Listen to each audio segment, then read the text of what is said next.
säädyin. Täällä pistetään lunta kasaan entiseen malliin. Ei tää oikein yhdellä kädellä onnistu. Mutta joo, ei näitä aurausvideoita ole tulossa lisää. Kausi alkoi 2024, niin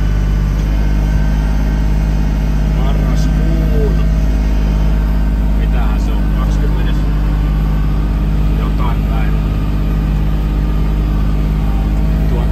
Eipä tää hommat ei oo muuttunut mitkään eikä paikat oo muuttunut mihinkään. Ei oo tulossa lisää aurausvideota sen enempää kuin muitakaan videoita, eiköhän tää julkisten videoiden tekeminen ainakin ala ole toistaiseksi tässä. Ei kiinnosta